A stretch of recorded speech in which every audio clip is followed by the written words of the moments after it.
soon as we finalize that date, we will get that information out. And she sent it to me too as well. I can make sure that I hit everybody. Can you go back over to Safe Sleep? I thought it was pretty interesting. Sure. So, of course, I would hope, and if individuals do not know, Safe Sleep, ABC, just remember ABC. That baby should be alone, they should be on their back, and they should be in a crib. We do find challenges in this community with making that happen. When there are multiple families in a household, sometimes there is no place for that baby to sleep alone. And sometimes in crowded households, there's even situations of space. And so that's the reason why we do provide the pack and plays for individuals who have said that they don't have a safe place for their baby to sleep.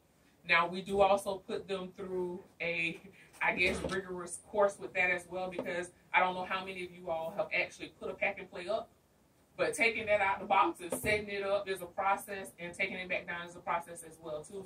But to ensure that that mom or anybody who's actually going to be caring for that child knows how to do that and make sure that it is placed the way it should be so that that baby is safe in it. We do that with those moms as well. And it's very funny to see, because in the course of our childbirth education classes, when we have those demonstrations, we do try and make sure that the dads are there, but seeing guys doing that is a sight to see.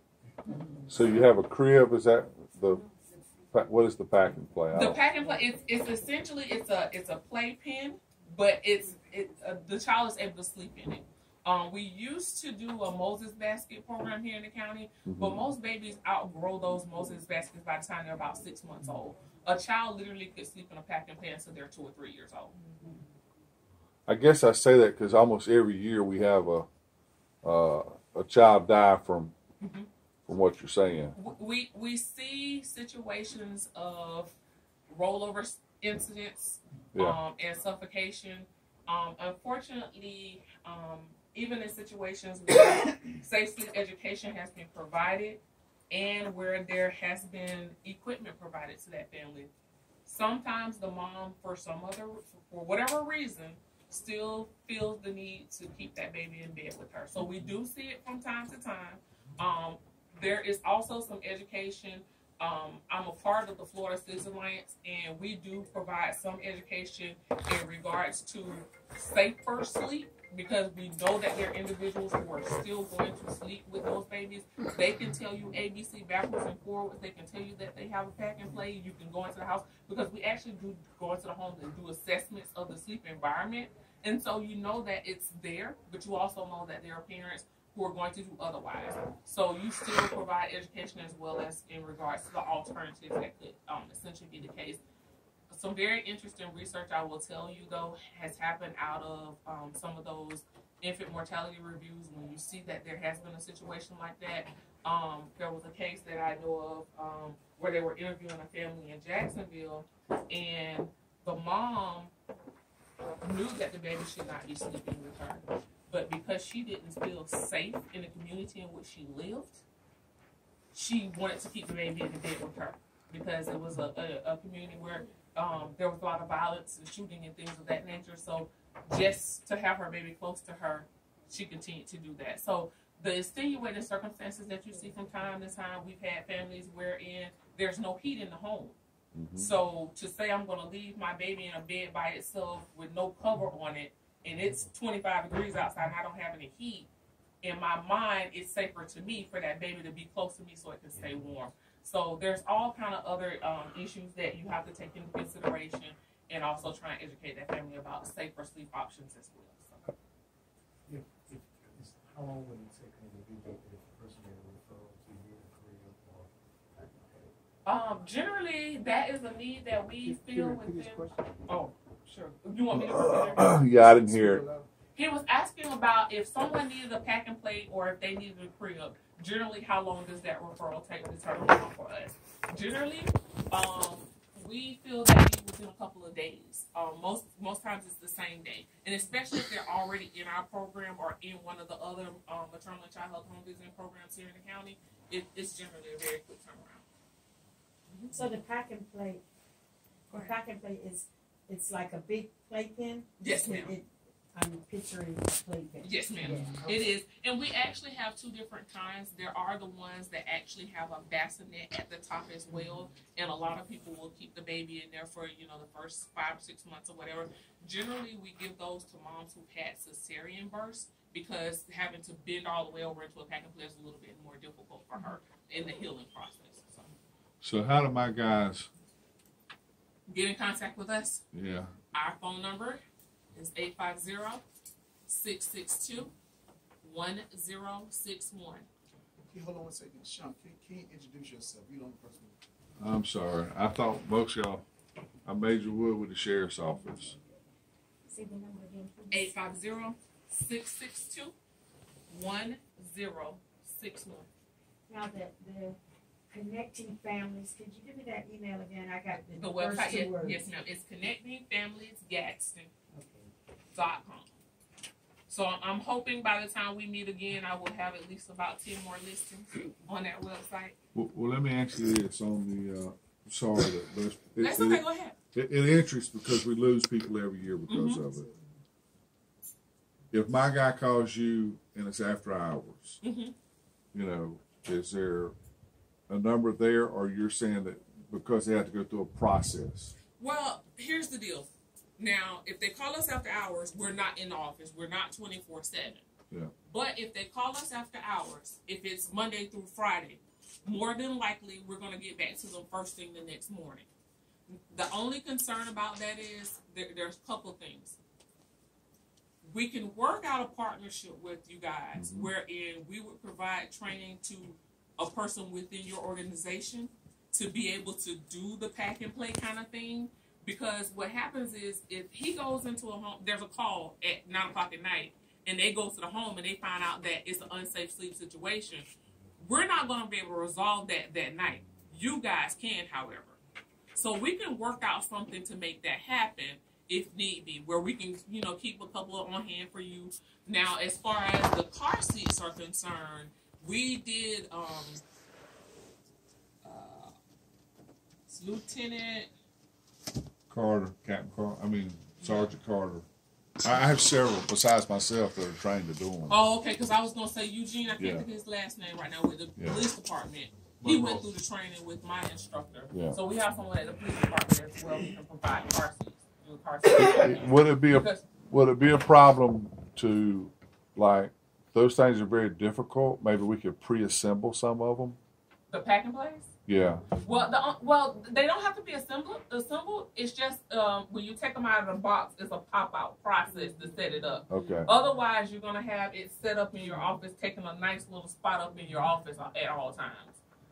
But it's just a matter of, like I said, whoever's going out to doing it, knowing how to actually do it. Because there's a couple of little steps and stages in it. And I'll do this for you. I feel it's this important is my squad briefings. If you could put a 15-minute, because I think a lot of times our SIDS deaths are also exactly what you're talking about. You know, it's and the other thing is you know, I'm getting the question more and more under the environment we're in about my Latino community. You know, what, and I know the health department y'all have, but for me, I have to be able to assure them that it's okay. I mean, how does that work with my Latino community? Because a lot of them are undocumented. Citizenship is not a requirement for them to be in the Healthy Start program. Okay. We serve many Hispanic individuals. So it's not a requirement for them to be in our Healthy Start program, and it's not a requirement for them to be in our Nurse Family Partnership program. And we do work with PACE. We have a partnership with them as well. But no, it's not a requirement for them to receive the items. Our main focus is making sure that the child is safe. Excellent. All right. Is that it? Thank you. Can I thank you? Yes, ma'am. Can I say thank you for the information? I don't know about everybody in the room, but I totally feel. And I do have a couple of items. I got a minute, I guess, before I can go ahead and hit this. Is there anybody in the room that knows anybody who has a newborn or a child under the age of 6 months? Pass that. like the other things I'm just gonna pass out. I give you a water bottle. I'll give my guy a water bottle. It is not, because let me tell you why I said that. The hand sanitizer I have in here smells like coconut, and I don't think the guys are gonna want it. And the lip gloss smell, the chapstick smells like vanilla, I think. That's the reason I said that. Couple little items, and it has our information on here as well. Sure.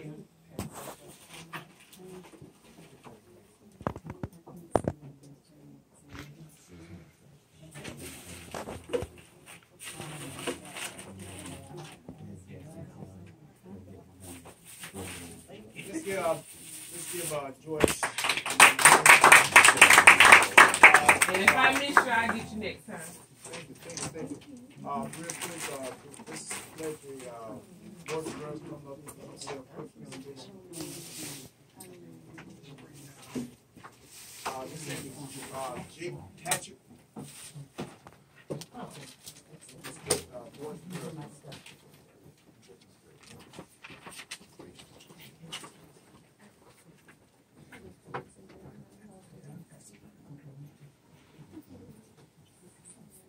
Have everybody signed in? Everybody signed in? Everybody signed in? Before you leave, make sure you get this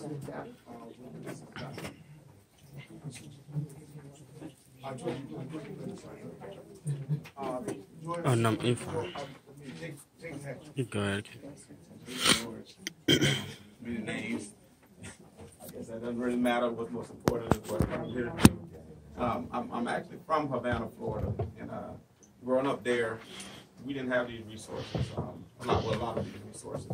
Boys and Girls Club was a resource we didn't have. When I graduated and went to FAMU, they were looking for an art teacher. So I was an art major. My advisor told me, "You're leaving McDonald's tomorrow. You're going to do this." And I didn't want to do it because I didn't want to teach. I've always said I don't want to teach kids because I see how kids torture teachers. Didn't want that happening to me, but I gave it a shot and I learned about the organization, and it was a quick buy-in because, like I said, it was a resource we didn't have when I grew up, and it was a much-needed resource because people see us as a daycare service, but no, it's a youth development organization, so we provide much more resources to make sure kids in the communities are well-rounded individuals and become adults or leaders in the communities, or at least follow the right people. So we want to make sure we make a positive impact on the kids and the families we serve. And before I get started, I want to thank the county commissioners because they really support the program and a lot. And recently, the Havana city or town of Havana, the council, men and women there have adopted us and are supporting us as well. So I'm trying not to take too long because we do have a lot of information that people don't know that we have.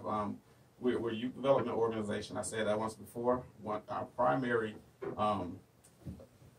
purpose of being here is to make sure the kids have a safe place to be. I grew up when we didn't have a lot of resources. Eric will tell you, and a lot of people in the room will tell you, we had to get on a school bus and go to Tallahassee for a summer camp. Otherwise, the latchkey, we had to lock in the door was our babysitter. We better keep that door locked and open for anybody. So we knew to be outside playing until 4 o'clock before we got back in and lock that door. Don't let our parents catch us outside. But we provide a safe place for kids. We have professionals there to instill positive behavior, positive influence on the kids. We want to make sure they're fed. And I'm talking about the summer program right now. We do have an after-school program as well, but during the summer we're open full day. We debate about it every year based on the resources we have, whether or not we can do it. But we try to open from 7:30 in the morning until 5:30 in the evening to give those parents who commute time to bring their kids there before they go to work. And we provide breakfast, lunch, and a snack during the summertime. We expose the kids, and I'm using that word expose, to certain activities or field trips that they may not get otherwise. Swimming in the Havana community, we have to commute to Quincy to get to a swimming pool. And again, I grew up there. I don't know how to swim to this day. I can get it. I can play around in water, and I know how deep to go before I'm uncomfortable. But that's something I got to work on now that I'm older. But we try to expose the kids to that. And last summer we had a lifeguard at a Chattahoochee club who helped out to actually give swimming lessons for the kids, because a lot of kids in our community don't know how to swim. So that's a resource. Education is our next to safety is our next biggest thing. We want to make sure every kid in the Boys and Girls Club graduates or is promoted to the next grade level at least. And then after graduation, we want to provide resources. And again, it's great that we're connecting all together, because you all have some resources that I think we can share with families and the communities and in all aspects.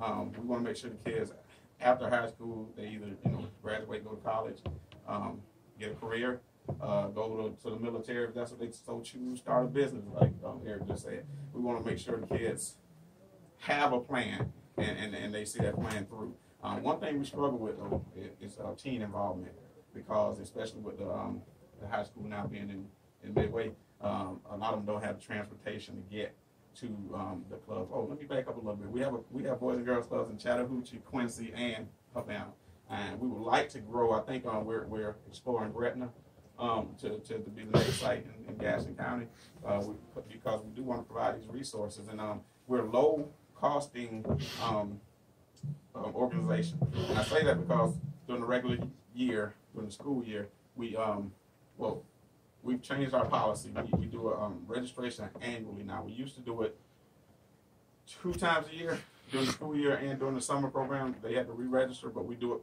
for the entire year now. One registration process. So there's a $10 application fee, registration fee, and usually that's what it costs everybody, just $10 for the whole year. And that's during the school year. At none of the Gadsden County Club, we don't charge anything. During the summer, we're open 10-hour days, so it costs us a little more to be there. So there's a fee in place for that, and it's $25 a week per child. But we have a lot of families who say they can't afford that, so we don't turn those families away. We don't say no money, you can't get our services. We generally ask, what can you do at first? And if they say nothing, we can't do anything, we're just struggling, we take their word for it, and we don't turn those kids away. So, that's why we're here. We have to we put it on ourselves to find those resources to keep the doors open for the kids. I know I'm jumping around a little bit, but let's see. I tackle education a little bit. So character and citizenship is one thing. Is the third thing I think is the third most important thing. And I guess I'm going down down my line what I feel like is most important. But good character and citizenship, we think that's very important. Again, to make sure the kids are well-rounded and positive individuals. Recently, we I know the school district have seen us, the county commission have seen us, and council members have seen us. We want to get the kids involved in the politics to see how politics work and what these people are fighting for, to what resources they're trying to get them in the communities. So, and we take them to your meetings so they can see how it works, how people meet about it, and people talk about it and have those discussions to see what's most importantly for the kids. So we think that's very important as far as citizenship as well. We do community civic duties as well. We volunteer in the Havana area. We're trying to get more involved, but because of safety restrictions and things, we mainly we go to one of the local retirement homes where we take the kids to entertain them or sing gospel songs for them. They really enjoy that, and then we do community cleanups. But we would like to get more involved because we want to teach the kids the importance of giving time to something important. And councilwoman, anytime you all have activities going on in the community, reach out to us. Chief Smith, he's given us safety vests. That was one of the concerns with the kids being safe. If it's in outdoors with anything, he's giving us safety vests to help us with community cleanups. But anything, we want to get the kids involved with helping out and not looking for anything in return. So that's under our civic duties and character and citizenship. Let me back up a little bit. We teach the kids. We have a lot of prevention programs with the kids. right now we're really stressing anti-bullying, especially with the cyberbullying. All the kids have cell phones nowadays, and you'd be surprised how easily it is to bully people with a cell phone. And we've recently been dealing with kids who, just saying mean things about another kid, and they're actually texting them on their phone and texting back and forth. And parents and sometimes the staff, we're unaware of what they're doing until we hear from that concerned parent to say, hey, kind of if you see them on the phones, kind of watch that kind of thing. So bullying is something that we've been partnering with people and we've been stressing as far as the character building. But we also deal with anti-drug and anti-alcohol use with the older kids, and we don't have many teens. We want to get more teens involved. Once we get with the older kids, we get the parents' consent to deal with sex and abstinence and things like that. So with little kids, we don't in Gadsden County, we don't have many older kids, so we don't bother that area right now. Make sure I'm not leaving out anything with that. Well, let me skip around. Healthy lifestyles is the next thing, which I think is most important. I mean, the kids may not feel this way, but I'm giving you my list first. We want to encourage the kids to make healthy choices, to not just sit around all day watching TV, playing video games, glued to that cell phone. So we want them to choose healthier foods when they eat. And believe it or not, that's a touchy subject because I guess one time we were too aggressive with it. And I'm saying that because the kids were telling the parents, I'm not eating that anymore. And the parents were concerned because they're saying, hey, what are y'all telling them? They don't want to eat the food we're cooking. So we backed off a little bit, but, we had to change the way we approached it because, we do want the kids to consider cholesterol and things like that. So we addressed it head on. And we told them, the health risks, long-term risks and things like that. So some of the kids took it serious and they say, I don't want that. I'm not eating that anymore. So that was a concern of the parents. Let's see. Mm-hmm. So, and I guess sports, recreation, and fitness. Like I said, the kids may feel like that's the most important thing. We do want them to be active, and when I say glued to the TV and stuff, that component is what we want to get. We want them to have those resources, but not all the time. When we grew up, we look forward to going outside, and we had to be in before that street light because we didn't want to come in. But these kids nowadays, they're outside 20 minutes, and hey, I got to go inside. It's too hot. And, kids, believe it or not, kids nowadays, they start a basketball game and walk away. They need 3 more points to win the game. So nobody wins because half the teams walked away and said, it's too hot. I don't want to finish the game. So these are things we deal with on the sports and fitness and recreation. We not only keep them active, we teach them skills. We teach them the proper ways to play sports because social recreation is very important. Kids get out and play with other kids all the time. If they don't know what they're doing, they end up in an altercation because kids are very cruel. They tell them, hey, you can't play, you worse turns, you stupid, or this, that, and the other, and they end up getting in fights. So we try to make sure they learn basic skills in the recreational activities that we expose them to. I'm trying to think we have some specialized initiatives, which is Youth of the Year program. And again, this is why we're trying to get more teen involvement. We select a team age 14 to 18 each year from each Boys and Girls Club, and they compete for the Youth of the Year. And the way this works is you have to meet those goals of the Boys and Girls Club. You have to do well in school. You have to have that good character and citizenship. You have to come to the Boys and Girls Club regularly and attend school regularly. And if you do those things, and usually a person who has a harsh background, they usually win this competition. And I'm going to tell you why. Because, many kids go through things, and a lot of them go through things that we don't even know about. When kids come into the organization, and they tell the staff there things that the parents didn't even know. So, and they bond with the staff, and they can relate to them and things like that. And when those kids come and they get attached to the Boys and Girls Club, the Boys and Girls Club help them, and the Boys and Girls Club connect those problems with the parents so we can find the right resources to make sure that child is okay. So later on, towards the end of their session with the Boys and Girls Club, they say, they give tribute to the Boys and Girls Club. They say, without the Boys and Girls Club, I don't know where I would have ended up. So those kids, if they have a story and they connect how the Boys and Girls Club helped them, they compete locally for the Youth of the Year. the winner locally, and this is competing with Gadsden, with Leon County as well, for the local clubs compete, and that person moves on to a regional, state competition. And if they win there, they go to the regional. If they win there, they go to the state. Last year, the state winner this was the first year that kid received a new car. They receive thousands of dollars in scholarships the higher they go. So it's a great tool for the kids, and it really encourages them to want to do better. And we're trying to make it a big deal here in the Gadsden County community and the Leon County community to get more teen involvement. We don't want to say, hey, join the Boys and Girls Club, you win a new car. But we do share that with them because teens, it's harder to get teen involvement. The parents make the little kids go, but the teens don't, and they choose not to go. And because they have other things they want to get involved in. We also have a scholarship program through Boys and Girls Club. I can't think of the name of the bank right now. I'll have that information for y'all next time. But they identify. What you can do, George?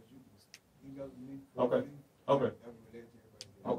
All right. And of course, there's a application process, but graduating teenagers, they have 2 scholarships. A bank is sponsoring 2 teenagers a year. I might be saying that wrong. I think 2 teenagers at a time. Once they complete 2 years or get an AA with TCC, then they select another person. I think there was confusion beforehand. We thought it was each year they select 2 teenagers. But basically, they pay the full tuition and they pay for housing. So the kids don't have to be in the parents' house after they graduate high school. They get them an apartment or something, and they pay for it. So this is something that Gadsden County hadn't taken advantage of. I think last year was the first time we had a young lady at the Quincy Boys and Girls Club. She was selected. But other than that, we don't have many teens involved. So usually they ask, and when we don't have any names to give, they give both of them to Leon County. So that's something we have to work on as well. Special initiatives. Trying to think what else we have that we offer. But again, we have many resources through the Boys and Girls Club that, and we're not just about kids, we're about families. In the past, and this is something we've gotten away from also in the past, all of the resources that you all have to offer. We usually have a monthly family meetings, and I think we're going to start back doing that. We call it family nights, where we would get those resources during tax season. We had a tax person come in. We had people come in and just do a presentation about restoring credit or, try to help people get houses and things like that. Any of you guys who wanted to come in and do a presentation at family night, we have to have food there to get them to come. Once we say we got food, we'll feed the kids. You don't have to worry about cooking that night. They come in, they get a presentation to the parents. The kids are off playing somewhere, and they're being entertained, so they're not disturbing the meeting. So I'm trying to think. What we can do, Joe, we can ask questions. Okay. Yeah. If anybody got any questions at this point? Yes, ma'am. You said on here, anyone can join 5 to 18 as long as they're in school. Yes. Okay. How do you do? What's funding? How are you funded?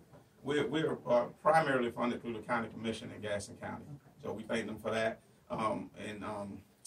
There are other funding sources with United Way.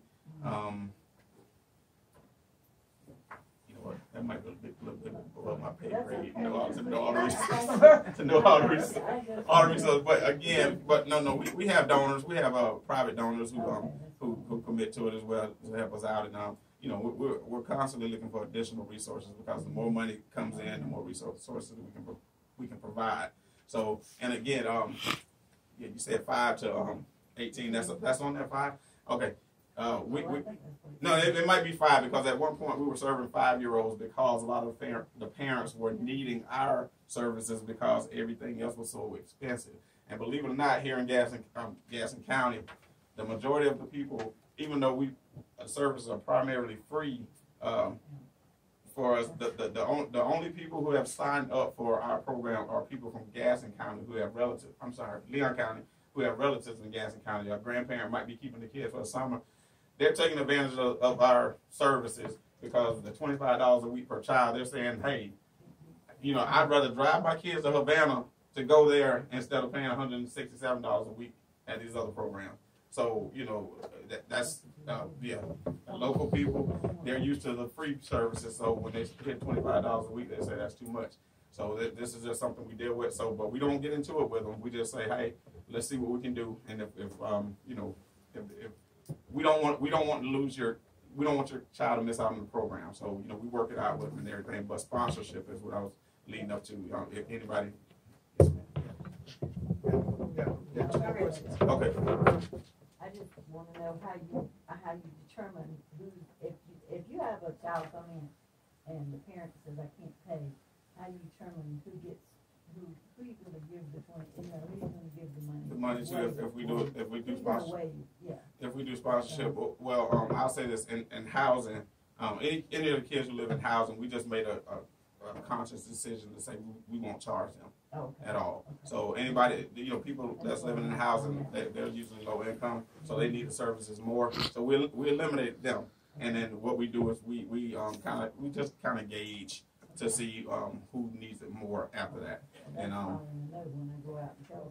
okay.